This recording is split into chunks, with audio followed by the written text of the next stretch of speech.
અમદાવાદના air India વિમાન દુર્ઘટના વિશે વાત કરતા સિવિલ હોસ્પિટલના સુપ્રિન્ટેન્ડન્ટ રાકેશ જોશીએ જણાવ્યું છે કે સવારે 10:30 વાગ્યા સુધીના સમયગાળામાં 190 ડીએનએ મેચ થયા છે।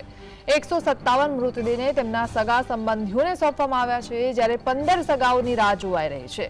10 મૃતદેહના ડીએનએ ટેસ્ટની પ્રક્રિયા ચાલુ છે। જે મૃતદેહ પરિવારજનોને સોંપવામાં આવ્યા છે તેમાં 123 ભારતીય, 27 બ્રિટિશ, 4 પોર્ટુગીઝ હતા। 7 દર્દી સિવિલ હોસ્પિટલમાં અને 12 ખાનગી હોસ્પિટલમાં સારવાર લઈ રહ્યા છે। 3 દર્દીઓનું હોસ્પિટલમાં સારવાર દરમિયાન મોત નીપજ્યું છે।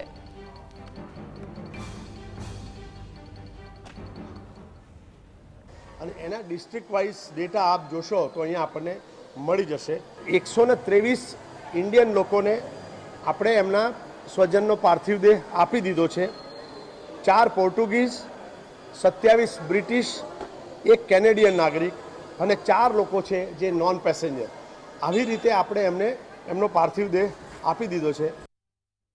ગઈકાલે સાંજે મોડી સાંજે વિશ્વાસ સ્વસ્થ જ હતો અને એનું ફેમિલી જે યુકેમાં હતું એ લોકો પણ બધા અહીંયા આવી ગયા હતા અને એ કોન્સ્ટન્ટલી એર ઇન્ડિયા સાથે કનેક્શનમાં હતા, હોસ્પિટલના ડૉક્ટર સાથે કનેક્શનમાં હતા અને એની ખૂબ ઈચ્છા હતી કે હવે મને આ હોસ્પિટલમાંથી આપ રજા આપો।